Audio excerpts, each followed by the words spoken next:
경상남도 거제군 최남단 장목면 외포리 대개마을은 현해탄을 마주보고 있는 작은 어촌이다. 파란만장한 정치 역정을 거쳐 이제 대한민국 제14대 대통령이 된 김영삼의 고향이 바로 이곳이다. 개구장이었고 남달리 고집이 셌던 그는 건음마와 헤엄을 함께 배웠으리만큼 바다는 영원한 고향이자 정겨운 어머니의 품으로 간직된다. 멸치어장으로 소문났던 김씨 집안. 후한 인심으로 많은 어장의 일손을 거느렸던 그 옛날 생가가 그대로 남아있다. 팔순이 넘는 부친 김홍종과 고인이 된 어머니 박부련 씨와의 사이에 장남으로 태어난 그는 부인 손명순 여사와의 슬하에도 이남 삼녀를 두고 있다. 정치 일에 매여 자녀들과의 시간을 갖지 못해 늘 미안한 마음이었지만 이제 그들도 장성해 모두 가정을 갖게 됐다.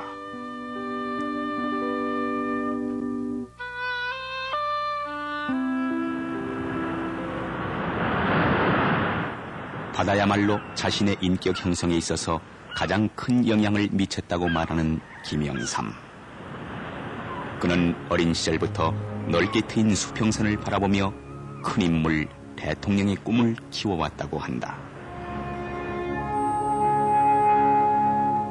유달리 남에게 지기 싫어하고 한번 마음먹으면 해내고야 마는 소년 시절의 김영삼. 국민학교 5학년 때까지 20여리 산길을 걸어서 통학하다가 면소재지 근처로 옮기면서부터 그의 오랜 하숙 생활이 시작된다.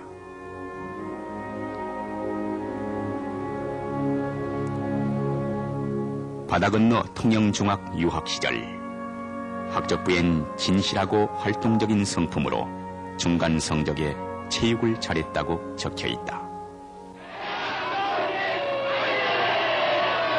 1945년 8월 15일 해방.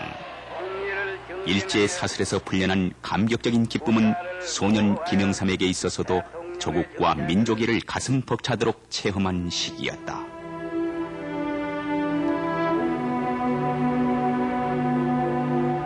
해방 후 부산의 명문 경남중학교 3학년에 전학한 그는 축구 대표 선수로 활약하면서 큰 꿈을 키워나갔다. 교장 선생하던 분이 학문 중에 최고의 학문이 철학이다 이렇게 가르쳐 주었습니다. 이 선생님의 여행으로 제가 서울대학교 철학과를 지원하게 됐습니다.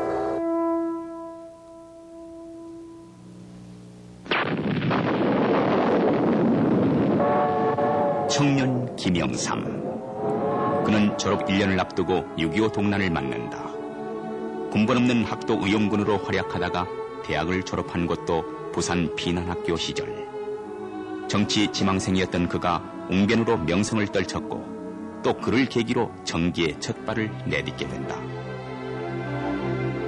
1954년 25세 젊은 나이로 거제도에서 제3대 국회의원에 출마한 그는 예상을 뒤엎고 큰 표차로 당선, 최연소 국회의원으로 초선을 기록한다.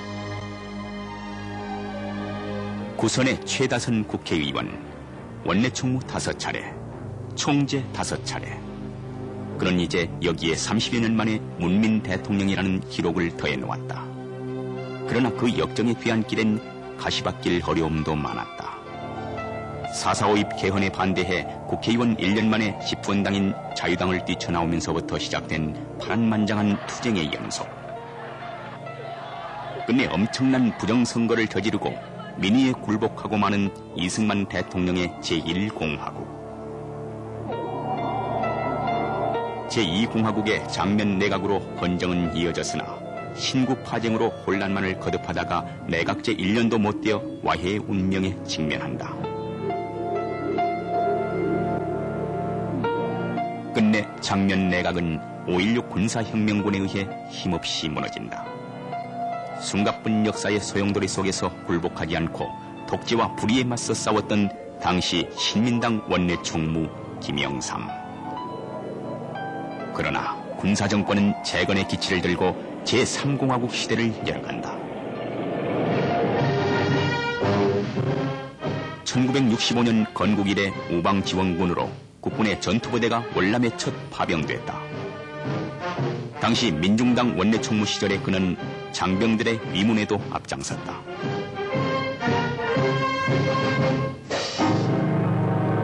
1969년 6월 삼선 개헌에 맞서 싸우다가 당한 초산 테러.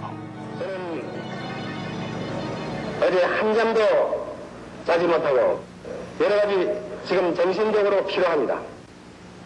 여기서 여러분이 기념선이다. 목숨이 그늘들은 한 바른길 정의의 까다니 진리를 위하는 길, 자유를 위하는 길 싸우렵니다. 싸우다가 쓰러질지언정 싸우렵니다.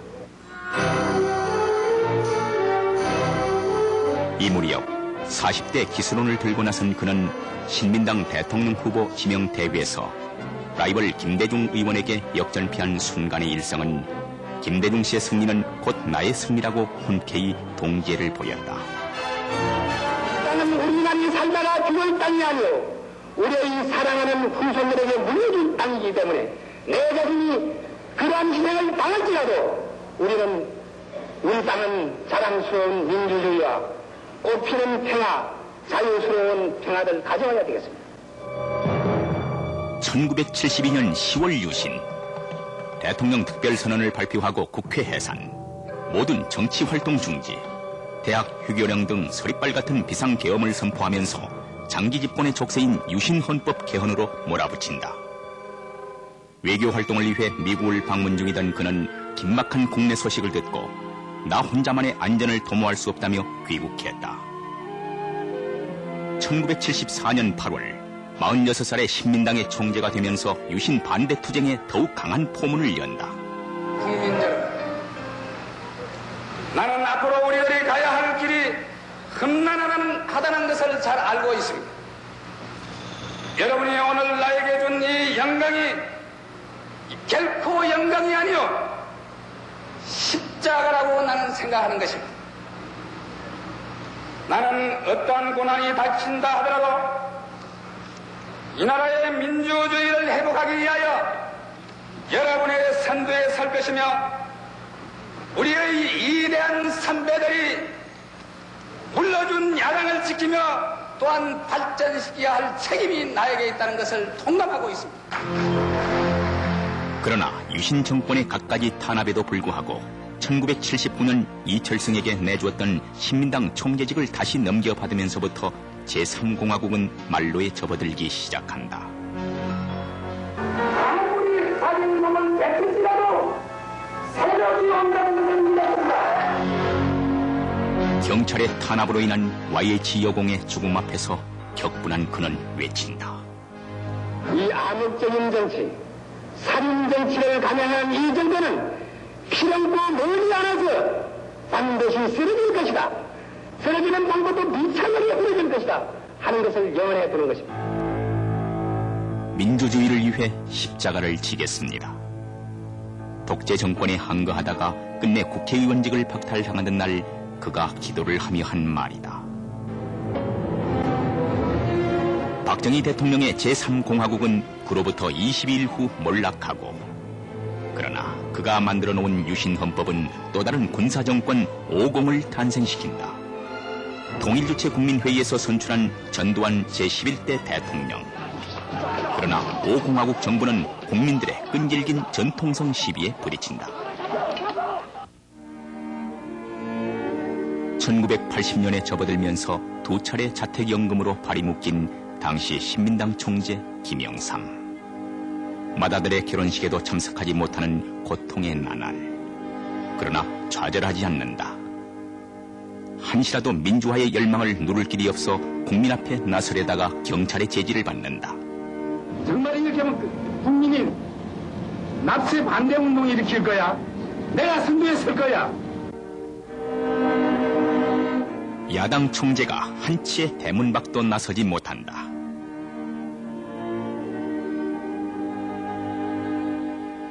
나에 대한 어떠한 소식이 들리더라도 그것에 연연하거나 슬퍼하지 마십시오. 오히려 민주화에 대한 뜨거운 열정과 확고한 결의를 보여주십시오. 그가 단식에 들어가면서 부인을 통해 발표한 국민에게 드리는 글이었다. 처음에는 소원을 했지만 나중에는 남편이 이럴지도 모른다는 절박감에서 만류하기도 했지요. 그러나 듣지 않았을 때에는 저는 하나님께 매달려서 기도만 했습니다. 어떠한 십자가도 질 것이며 백의종불할 것임을 국민과 내 자신에게 분명히 밝혀두는 바입니다. 나는 내 건강이 회복되는 대로 민주투쟁의 현장에서 여러분과 다시 만날 것입니다. 단식투쟁에서 23일 만에 다시 일어난 그는 민주산악회를 결성하고 민추협 공동의장을 맡는 등 흩어졌던 민주 세력을 다시 모은다. 또한 군대를 결정적으로 종식시키기 위하여 최소한 백의종불하는 기분으로 싸워야 되겠다는 1987년에 들어 최대 규모인 6월 항쟁이 불길처럼 전국 대도시로 확산된다. 민주화 투쟁을 위해 독재 정권과 정면으로 맞서 싸우며 백만인 개헌 서명운동, 평화 대행진에 앞장서 국민의 가슴에 더욱 뜨겁게 민주화의 열망을 심었던 당시 통일민주당 총재 김영삼.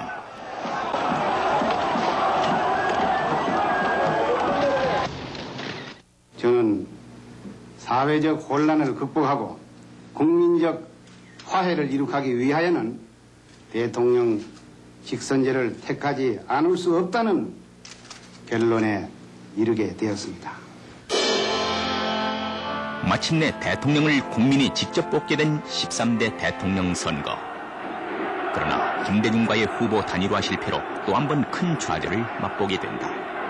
대통령을 하는 것은 십자가를 지는 일입니다. 하늘의 뜻, 국민의 뜻에 맡기는 것입니다.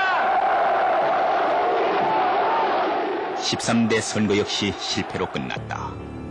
대선을 앞둔 야당 분열이 결정적 패인이었다. 여소야대라는 역학적 불균형을 낳은 13대 국회는 시작부터 평탄치 못했다.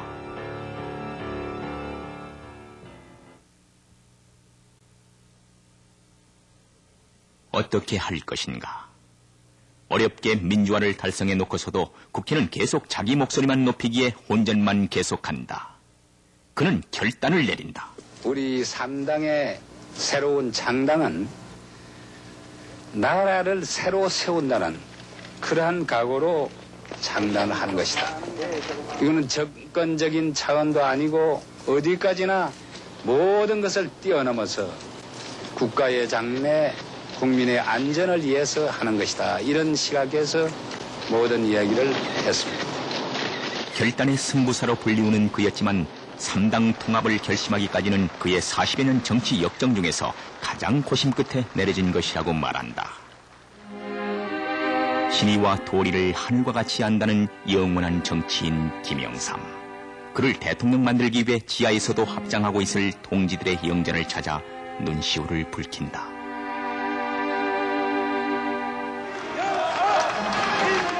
마침내 제14대 민자당 대통령 후보로 비선되는 김영삼. 저는 민족에게는 평화와 통일을, 국민에게는 자유와 정의를, 그리고 우리 사회에는 안정과 번영을 보장해주는 큰 정치를 펴나가겠습니다. 집권당 사상 유례 없이 자유경선을 통해 대통령 후보가 된 김영삼 총재. 그는 이제 구선의 의원직을 스스로 사임한다. 저는 대통령 후보로서 혼신의 힘을 다하기 위해서는 국회의원으로서의 책임과義務를 다할 수 없으므로 국회의원직을 사임하고자 합니다. 국민 여러분, 막상 이 의정단상을 떠나려 하니 저의 마음속에는 망감이 교차하고 있습니다. 이 의사당 구석구석은 저의 손길이 다 있고 저의 땀과 눈물로 얼룩져 있기 때문입니다. 국민 여러분께 감사를 드립니다. 79년엔 독재 정권에 항거하다가 국회를 쫓겨났지만 지금은 대통령 선거를 앞두고 중림 내각의 공명선거를 일임하고 국회를 떠난다. 당당하게 막힘없는 길을 가기 위해 큰 길을 택한다는 대도무문. 그 평소의 신념이 그를 이만큼 당당하게 걸어오게 했다.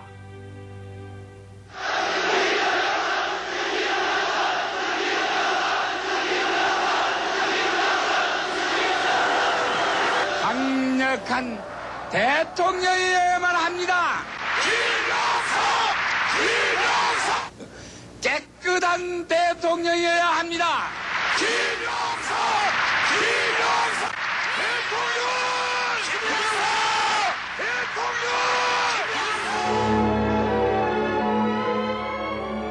국민의 부름에 한 번도 거역한 적이 없는 정치인.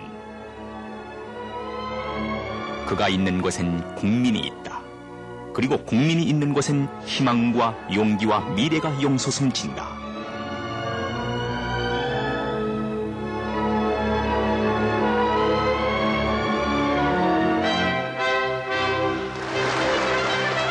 국민의 압도적인 지지로 대통령이 되던 날. 근데 전화 끊어라. 만날 수 없다. 네, 정말, 계세요. 언제 반갑다. 네. 선생님이 전화 바꿀게요.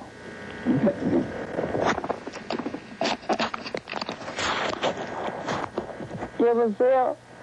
아유, 하나밖에 없는 매일 고생 많이 했으니까. 아버님, 첫째 하나님께 감사드리고요. 둘째 아버님께 감사드립니다. 오늘 여기까지 아버님의 은혜. 대통령의 마음은 어느새 고향 바다에 와 있다. 자유의 정신과 무한의 용기를 일깨워 주었던 고향 바다. 그리고 정겨운 인심들은 이제 대통령이 되어 돌아온 그를 자랑스럽게 맞이한다. 감사합니다. 감사합니다. 대장이 그쪽으로 더 올라가는 겁니다. 감사합니다.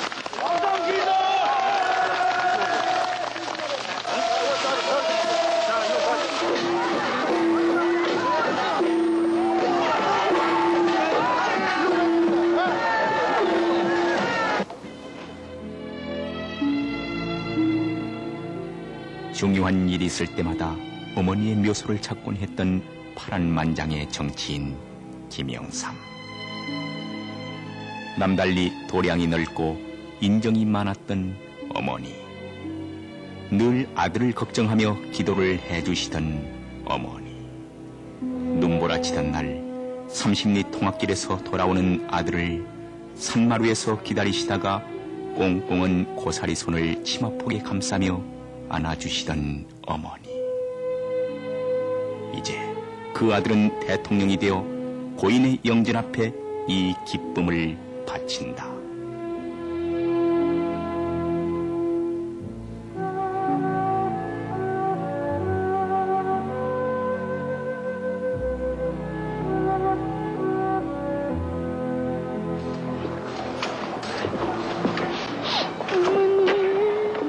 그가 25살 때 반대하던 아버지를 설득해 국회의원 출마를 밀어주었던 어머니. 그 어머니는 아들이 국회의원으로 있을 때 무장 공비에게 희생되어 아들은 더 슬퍼한다.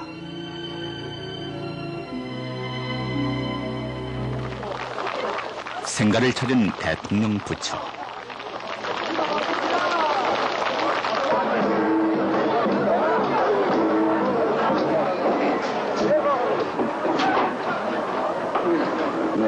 안녕하세요.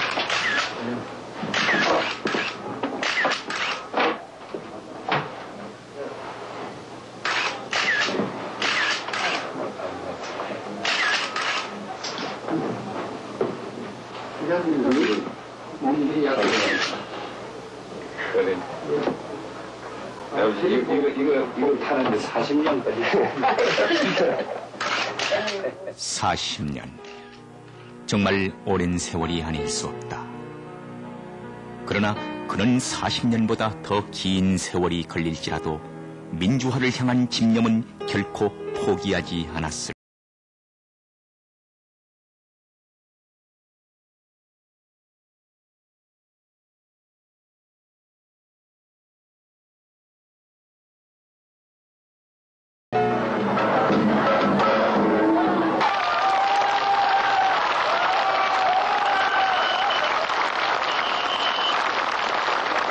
우리나라가 그만큼 이제 자랑스럽게 됐습니다. 이 자랑스러운 우리나라를 희망의 나라, 참 영광스러운 나라로 새롭게 만드는 우리 모두가 함께 뛰는 우리 한국. 저한테만 맡겨주시지 마시고 제가 여러분 앞에서 뛰겠습니다. 같이 한국을 새롭게 만드는 새로운 나라 신한국 창조를 위해서 같이 뛰어서 우리 위대한 대한민국을 만들어냅시다. 힘차게 새 아침을 여는 태양. 우리가 힘을 합치면 못할 일이 없는 나라입니다. 지금 일어나 온 국민과 함께 다시 시작합시다. 이 김영삼과 함께 뜁시다.